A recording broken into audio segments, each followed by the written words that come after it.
In this video, I'm going to walk you through how to do self-massage for radiation fibrosis after breast cancer.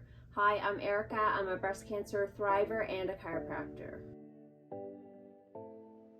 Radiation fibrosis is a delayed side effect after radiation that affects the soft tissues. They can become hard, thick, and tight. If you haven't watched the video Radiation Fibrosis 101, which details all the side effects, that's a good place to start. I pretty much had all the symptoms of radiation fibrosis, and doing self-massage was one of the things that helped the most. How do you know where to massage? There are 4 areas that you can release. If you remember where your radiation burns were, those are the areas that we'll be focusing on. I'll first show how to check to see if you have tension in each area. So you'll be comparing the radiated side to the other side, as some areas will have much more tension than others. This is normal and was definitely the case for me. Then I'll go through how to massage each area. It's normal if you feel a bit uncomfortable at first doing the massage. Some women have a hard time looking at their breasts, let alone touching them after breast cancer surgery. Be patient with yourself if that's you, and just do what you're comfortable with. I'm wearing a sports bra in the video, but the self-massage is easier and more effective if it's done directly on your skin. What type of cream can you use for the massage?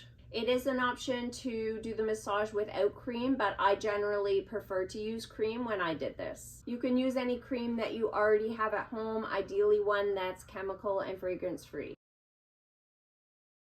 The first area to massage is your breast. This is the case whether you've had a lumpectomy or a mastectomy. With a mastectomy, this applies whether you've had flat closure, you have tissue expanders, implants, or some sort of autologous reconstruction. To check for tension, you can push into your breast in different areas. My breast felt pretty hard in general on both sides because I had tissue expanders, but the radiated side did feel much harder and tighter as compared to the other side. You don't need to check for tension every time you do the self-massage. You can go straight to releasing. Checking for the first time is to give you an appreciation for the differences side to side. To treat this area, you can do circles, pressing in with a few of your fingers. You can work your way from the top to the bottom of your breast area, massaging a small section at a time. You can either use the same side hand or the opposite side hand. Sometimes it can be helpful switching up the sides, as one side can get sore if you're only using that side.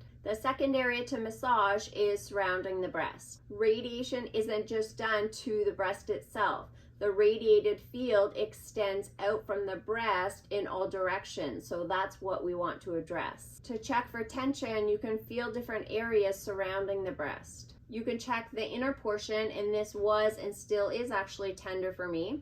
You can check the portion above the breast, to the side, and then below.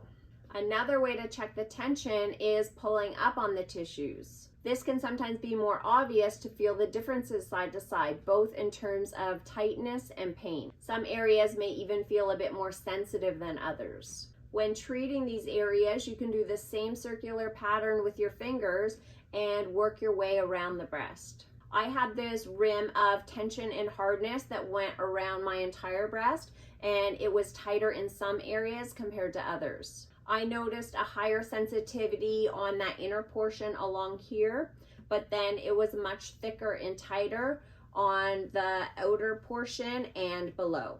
These areas have improved over time, but still 2 years out from radiation, they still feel different than the other side. You can also massage this area using strokes up and down. The direction doesn't really matter. Sometimes it can be helpful to use one hand supporting the other hand for added pressure. For stubborn areas, I found it helpful to pull up on the tissues and tension them.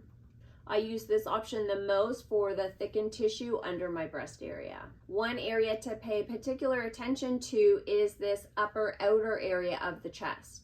When that area is affected by radiation fibrosis, the tightness and sort of contracture in that area pulls the breast up and out to the side.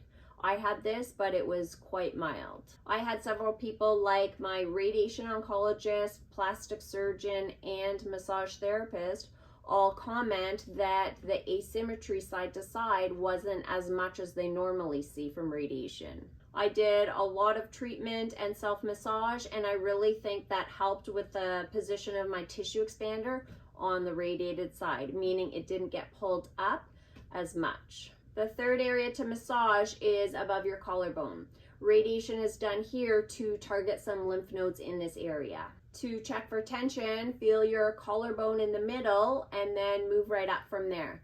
Push your fingers in and move them back and forth and see if there's a difference side to side. It's really common for the scalene muscles in that area to feel really ropey or thick and tight with radiation fibrosis. Mine definitely do.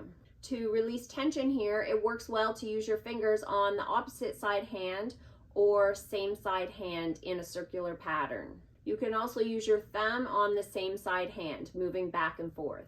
A third option involves head movement. You can pin the muscle above your collarbone with your fingers and then extend your head back. You can release the tension on the muscle and then bring your head back to neutral. Then you can repeat this a bunch of times. You don't need to do all of these options, just choose the one that's the easiest for you to do and also feels the most effective. The fourth and final area to massage is your underarm and side torso. To check for tension, you can either push into the tissues or pinch them and pull out to see the difference side to side. To release tension, you can use your opposite side hand doing those same circles. You could also use the back of your fingers on the same side hand or that thumb. Just like you did with assessing the tension, you can also pull up on the tissues with tension to release them. This always felt like it was a good pain when I was doing it, as there was so much tension there. Another option is releasing the tissues in an up and down pattern. I'm showing some of this over my bra, but this is much easier to do if you're not wearing one. This is probably one of the most awkward areas to massage on your own, so just do your best to get in there. If these massage tips have been helpful so far, hit that like button below. When can you start self-massage? It depends on when your radiation fibrosis symptoms start. This can vary quite a bit from several weeks, months, or even years after you're done radiation. My symptoms started exactly 3 months after I was done radiation, but I actually started the self-massage before I had symptoms. I knew this was a side effect after radiation and I wanted to be proactive in addressing it. I started once my skin healed after radiation, which was about a month later. Check with your healthcare team on when it's right for you to start. How much time should you spend doing self-massage? Just like any type of rehab, doing a little bit consistently is much better than doing it for a really long time, but very infrequently. You can set a timer for 5 minutes and then get to work. Work your way through the 4 areas and then do about a minute for each area. You can spend a little bit longer on the areas that are thicker and tighter. I did self-massage daily for several months. That sounds like a lot, and it was, but it's worth it. I'm sure you would still see benefits if you were doing this several times a week. I took a break after this and then reintroduced it after my exchange surgery, where tissue expanders were exchanged for implants. I noticed how different my radiated side was compared to the other side in terms of movement. Like, it just didn't move very much at all. The goal for me in doing the self-massage in this case was trying to reduce the asymmetry of movement side to side. How deep should you go with pressure? The pressure should be firm enough that you feel a bit uncomfortable when you're doing it, but it shouldn't be super painful. Radiation fibrosis can be pretty stubborn, so you do want to feel like you're getting in there. Let me know in the comments below what other things you found helpful with radiation fibrosis. See you next time.